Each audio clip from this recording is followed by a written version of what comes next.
One Piece chapter 1044. Now this might be the greatest One Piece chapter as of right now because the reveals that we get here are absolutely game changing. Not just for Luffy, but for the entire story as well. Again, of course, we were expecting a lot of crazy things to happen in this chapter, and this led to a lot of speculation and theories from the community. Of course, a lot of evidence backing up those theories as well, but Oda went beyond our expectations and did even more because man, this is an absolutely crazy reveal. But before we dive into this madness, I'd appreciate it if you dropped a like on this video. Let's go for 1,000 likes. Subscribe if you're new here and hit the bell if you want to get notified for future content. Now the title of this chapter is called The Warrior of Liberation, and this sort of gives you an inkling as to what is to come. Of course, once you read the title, the first thing that you think about is Nika or Joy Boy, since these individuals are associated with the theme of liberation in One Piece or just freedom in general. And so seeing that title,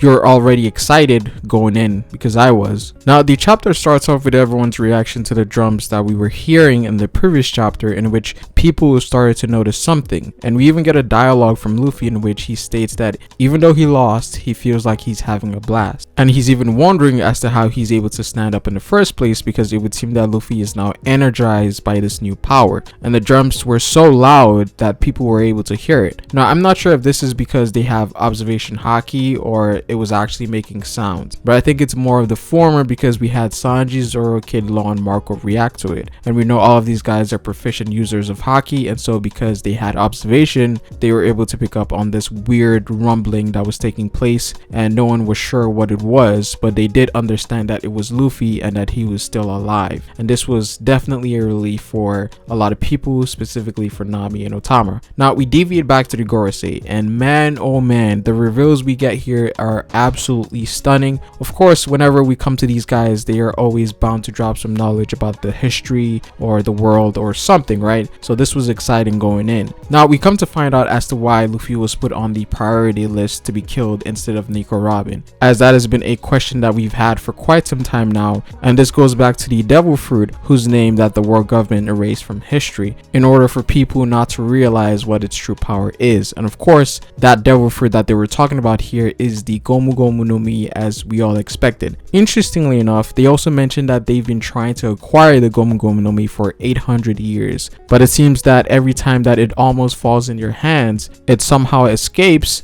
or some sequence of events happens in which they ultimately fail to acquire it. In this case in particular, Shanks seems to have played a role in making this possible. They also reference that Zoan types have a will of their own, and this fruit in particular has a name of a god, in which they come to reveal that the Gomu Gomu no Mi is actually a mythical Zoan devil fruit ability, specifically the human fruit, or the Hito Hito no Mi model Nika, and this was a crazy ass reveal. Now there was a lot of speculation that Luffy's fruit was a mythical devil fruit, but I don't think anyone that I know of thought it would be this. And again, this is just Oda doing what he does in breaking ankles, right? Now this was foreshadowed, or I should say referenced several times in the story, especially when Who's Who brought it up. I think a lot of people were of the assumption that the sun god was going to play a role in Luffy's next power-up, but they didn't know how it was going to be implemented, because I did not imagine that there was going to be a fruit based on a god that has the power of rubber. This obviously is a god from the One Piece lore, because when we go into the other mythical Zoans, for the most part it usually references mythical beasts from real life lore, you know, Japanese lore or any other, you know, lore, but in this case it seems that Nika is a god within the One Piece world. So what this basically proved is that we might see some mythical beings that only exist in the One Piece world. So this was a very interesting reveal here, and very massive for Luffy and his development. Now as to what this fruit can do, it is stated that the user of this fruit gains the property of rubber in combat, which we already knew, and then it goes on to say that they are supposedly only limited by their imagination, putting smiles on faces far and wide. They are the embodiment of the warrior of liberation. Of course, this goes back to Who's Who's statement about the sun god, and again, this has been something that has been shown throughout the course of the story with Luffy. With every island that he goes, there's usually some dark underlying evil in every arc, and then we have Luffy come in, save the day, and bring smiles and joy to the faces of the inhabitants. This has been the case ever since Our Long Park, right? What the sun god represents is what Luffy has been doing throughout the entire course of the story. But could this be all the influence of the devil fruit, or was this Luffy's natural desire in the first place? It's hard to say considering it was mentioned that Zoans have a mind of their own. This would be cool if Oda addressed more on this. It could definitely add some more insight to Luffy's thoughts on things, because Zoans do have an actual being that exists within them, and these beings also have a will of their own. This has been shown several times in the story with the awakened jail guards in Impel Down, as well as the animated Zoan weapons, right? So there is still some questions to be asked, but this definitely throws out the reincarnation thing out of the window, but the idea of Luffy being influenced by someone else is still there, as that also questions his freedom. So again, it would be cool if Oda actually addressed this as we move forward into the story, as he gets more interestingly connected to these ancient individuals such as Joy Boy and Nika. But this reveal honestly has changed my thoughts on so many things, and so many things just makes a lot of sense now, but I'll leave that for other videos. Now finally, it was also mentioned that when awakened, it exponentially strengthens the user's rubbery body, and they have even more freedom now. It is allegedly the most ridiculous power in the world. And I 100% agree, because this fruit supposedly is only limited by the imagination. So this is a game changer for Luffy in terms of power, because now he's able to augment the use of his rubber abilities to even greater heights, meaning that he has more elasticity, he can grow faster, he can stretch longer. I would assume that all of this is based on his imagination. It has a very cartoon-like effect to it, and I can definitely understand why the Gorosei call it the most ridiculous power, because it is ridiculous. One so ridiculous that they had to erase it from history so people wouldn't find out. It's also very interesting because Luffy's demeanor is now changed to some extent, and it goes back to what he said in the earlier chapter where he was having a blast. So we're seeing that maybe the devil fruit having some sort of influence on one's personality or personality traits, sort of in the same light as to how carnivorous Zoans are very bloodthirsty. Now Luffy was always a cartoony type character, so it kind of fits, but this devil fruit in particular seems to have the idea of freedom built into it, and I definitely question Shanks a lot more now, because he knew about this. Now it was also mentioned that Luffy is Joy Boy, but now it's very unclear as to if that's a title or not, because now it's essentially saying that Nika is just the name of the god that possesses this devil fruit. Therefore Joy Boy might actually be the name of an actual person, because I think the consensus before this was that Nika was the real name of Joy Boy. So again, we just need more clarification on that. And it would seem that Joy Boy, time and time again throughout the course of the story, has always been referenced to be one individual rather than many, which kind of gives more validity to it being an actual person, and that is that person's true name. But we'll see what happens there. Now I do also want to point out that Luffy considers this awakening to be Gear 5, in which he calls it the peak of his ability. He also mentions that his heartbeat sounds funny, which is most likely the drums, so not sure if that's going to have any long-lasting effects, just like Luffy's other forms. There's usually some sort of drawback with all of Luffy's forms. We're not sure about awakening, but we shouldn't be too concerned as of right now, but maybe that might be the case later on in this fight. Now we come back to the life floor on Onigashima, and here Luffy makes his reappearance with a shockwave of Conqueror's Haki that knocks out some of the beast pirates. Now Kaido takes a notice, but he's unsure as to what it is, and then we see a huge hand grab Kaido, which results in Kaido getting pummeled. And guys, I am not going to lie to you, this scene looks almost something you would see from a cartoon with the eyes popping out of the head, and I guess this is Oda's way of showing how ridiculous this ability is. Now again, Luffy's fruit was very cartoonish in nature ever since he got it, but now it's been taken to a whole new level,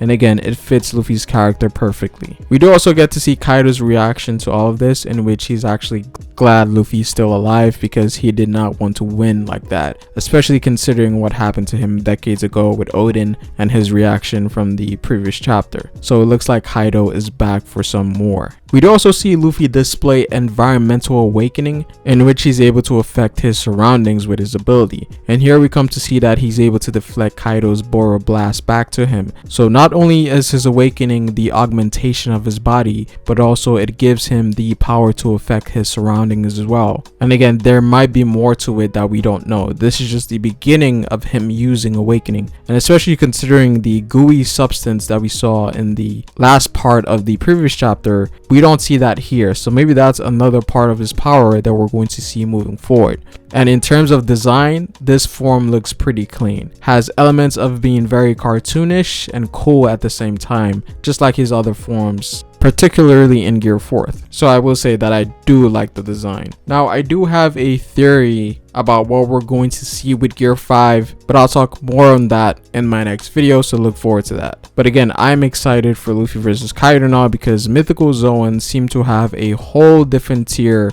of awakening, which I have been saying for the longest times that mythical Zoans, their awakenings are different from regular Zoans. We have to remember that Kaido may not be awakened right now, so this fight might not be a steamroll as much as people think it's going to be. But I do see Luffy winning this time, most definitely. Now, apart from that, we did also have the Hiyori and Orochi part in this chapter. Again, this was very understandable given that this was one of the last plot lines other than Luffy versus Kaido, right? And it seems that it's coming to an end very soon. But here we come to see a conversation between Hiyori and Orochi, in which Orochi has become very desperate now and is now backpedaling given his position that he's currently in. Again, which is very typical of him. When things don't go in his favor, he usually tries to slither his way out in some way, shape, or form. But unfortunately, at this point in time, Hiyori sees through all his lies, especially considering that this is the person that she absolutely hates the most, more so than even Kaido. And that is because of the role he played in Oden's death. Like, every single thing that Orochi did to Oden was acts of pure evil, from the beginning to the end. There was no semblance of anything other than evil. Now, even though he was doing this all in revenge, he still made it so that people would suffer. It wasn't about revenge for Orochi at this point. He just wanted to enact as much pain as he could to Oden. That was essentially his life purpose. And as soon as that was done, there was nothing more to him. And this was made very obvious because Kaido noticed how shallow he was, effectively taking him out when he could. So here we're seeing Hiyori's rage in full display. She's letting out everything that she's bottled up for the past 20 years. And I have to say that I did like this moment because it's Orochi getting what he deserves. Even though he's also a victim, he definitely went overboard and it got to his head. Now we do see Kanjuro's ability return here, and he ends up burning Orochi. So maybe he dies here, I'm not sure. We haven't seen Denjiro yet, so I don't know if he's going to play a role in this whole scenario here. But we do also know that Orochi has one head left, so if he dies here, this is going to be his last life. But overall, this was an amazing chapter. Groundbreaking moments for Luffy, honestly. Cannot wait to see what comes next, especially for Luffy versus Kaido, because this is a battle that is about to take a whole new turn in terms of everything, and I'm very excited. I do have a couple of videos on my thoughts on Gear 5, so do subscribe and tune in for that, because this is just insane. Like, so many things are going to come out of this chapter. I know that with absolute certainty. But that is pretty much it for this video, guys. I'd appreciate it if you dropped a like on this video. Comment down below what you guys think. Subscribe for more One Piece content on this channel. Hit the bell if you want to get notified for future videos. You can follow me on Twitter at FerroSpace, but it is Ferro, and I will see you folks later. Peace.